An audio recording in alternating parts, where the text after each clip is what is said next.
Paris, no século XIX, fervilhava com novas ideias e debates. Nesse cenário, o espiritismo capturou a imaginação do público. Mesas giravam, objetos se moviam e muitos buscavam contato com o além. Mas a fascinação abriu espaço para fraudes e ilusões. Em meio ao caos, destacou-se Hippolyte Léon Denisard Rivail, o futuro Allan Kardec. Com método e razão, ele buscou trazer ordem ao mundo dos espíritos. A imprensa parisiense não podia ignorar a febre espírita. Os jornais estavam repletos de artigos sobre as mesas girantes. Alguns repórteres escreviam com admiração, descrevendo eventos incríveis. Esses artigos alimentavam a fascinação do público, fazendo o espiritismo parecer significativo.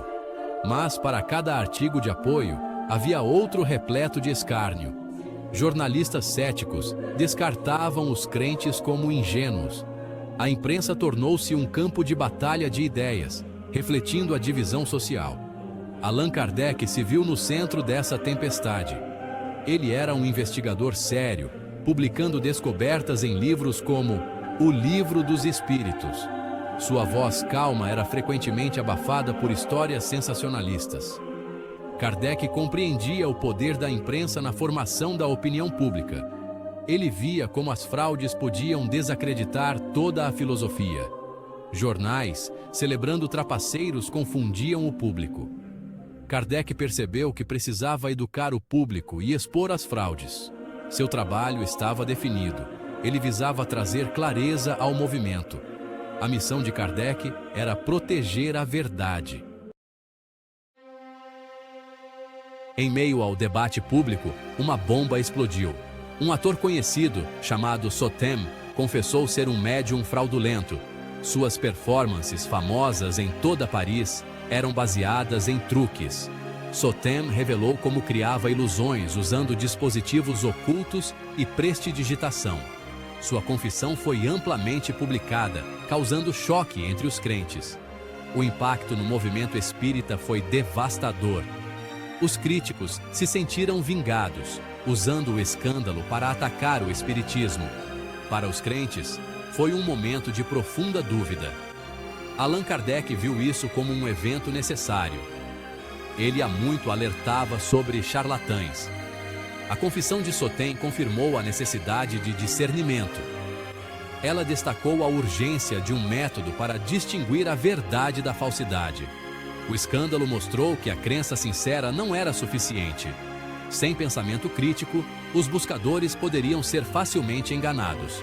A crise tornou-se um ponto de virada no trabalho de Kardec. Ele visava construir uma base mais sólida para a doutrina. A missão de Kardec era garantir que a verdade prevalecesse. Seu trabalho continuou com foco renovado. A confissão de Sotem era um manual detalhado de engano. Ele explicou como usava suas habilidades para criar uma persona convincente. Descreveu os dispositivos mecânicos que empregava para produzir efeitos espirituais. Sotem admitiu depender de informações coletadas sobre os clientes. Sua arte residia em ler os vivos, não em falar com os mortos. Essa revelação expôs uma indústria cínica explorando a vulnerabilidade humana. Allan Kardec usou essa informação para ensinar outros a identificar fraudes. Os métodos de Sotem tornaram-se um roteiro para a investigação. O trabalho de Kardec visava proteger a filosofia do engano. Allan Kardec sentia o peso da situação sobre seus ombros. Ele via a filosofia ameaçada por charlatães. Sabia que tinha que agir para proteger a verdade. Seu trabalho tornou-se uma cruzada, dedicada à investigação. Ele frequentava sessões espíritas, observando médiuns com uma abordagem científica. Kardec queria encontrar médiuns genuínos, não artistas. Seus métodos nem sempre eram apreciados pela comunidade. Alguns o acusavam de ser excessivamente cético. Kardec trilhava um caminho estreito, guiado por seu compromisso com a verdade. Sua motivação não era ganho pessoal, mas um senso de dever. médiuns confiáveis o encorajavam a continuar sua luta. O apoio espiritual lhe dava força para suportar as críticas. Ele trabalhava em parceria com o mundo espiritual. A missão de Kardec era construir algo duradouro. Seu trabalho visava garantir a integridade da filosofia. Ele buscava proteger os buscadores sinceros do engano. Os esforços de Kardec eram impulsionados por um profundo senso de propósito. Seu legado era de clareza e integridade. O trabalho de Kardec continua a inspirar. Diante de fraudes, Kardec sabia que boas intenções não bastavam. Ele criou regras baseadas em lógica e bom senso, exigindo ceticismo e controle rigoroso das sessões. Kardec também analisava o conteúdo das mensagens, buscando inteligência e elevação moral. Seu método protegeu a filosofia espírita e ainda guia buscadores da verdade. Para Kardec, o verdadeiro propósito do espiritismo não eram os efeitos físicos. O valor real residia nos ensinamentos morais transmitidos pelos espíritos. O objetivo era a iluminação, a compreensão de nosso lugar no universo. Kardec enfatizava o caráter moral do médium. O dever de um médium é trabalhar em seu próprio aprimoramento moral. Grupos de estudo devem focar nos ensinamentos, não apenas nos fenômenos. O estudo coletivo impede que qualquer pessoa tenha muita influência. A verdade é encontrada através do estudo compartilhado e do acordo racional. As medidas de Kardec protegiam a própria filosofia. Um movimento baseado em um código moral racional e edificante é inabalável. A integridade da doutrina dependia de seus praticantes. Kardec buscava garantir que o espiritismo fosse uma fonte de luz e progresso. Seu trabalho visava construir uma base duradoura para a doutrina. O legado de Kardec foi de seriedade moral e estudo cuidadoso. Seu trabalho continua a inspirar os buscadores da verdade. Essa batalha implacável cobrou um preço alto de Kardec. Seus dias eram consumidos pelo trabalho, administrando um periódico e respondendo a correspondências. Ele dedicou energia e finanças à causa, impulsionado por um senso de missão.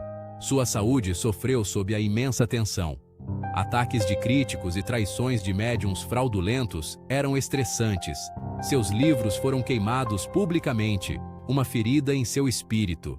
Sua esposa, Amélie, foi sua companheira e apoiadora constante. Ela se preocupava com sua saúde, vendo a exaustão em seus olhos. Apesar de seus apelos, Kardec sentia que não podia parar. Ele acreditava ter um dever a cumprir, uma tarefa dada pelos espíritos. A tensão entre sua missão e a mortalidade era constante. Kardec estava em uma corrida contra o tempo, determinado a levar seu trabalho até o fim. Seu legado foi de dedicação e sacrifício. O trabalho de Kardec continua a inspirar aqueles que buscam a verdade. Sua vida foi um testemunho de seu compromisso inabalável. Allan Kardec não viveu para ver todos os frutos de seu trabalho. Ele faleceu subitamente em 1869, em sua mesa, trabalhando como sempre. Sua partida foi um choque para a comunidade espírita, mas as fundações que ele construiu eram sólidas. Ele deixou para trás um corpo de trabalho, um método e uma filosofia. Seu legado estava na estrutura lógica e moral que ele deu aos ensinamentos espíritas. Ele capacitou as pessoas a continuar o trabalho de discernimento. Grupos de estudo tornaram-se o cerne do movimento, analisando e difundindo a filosofia.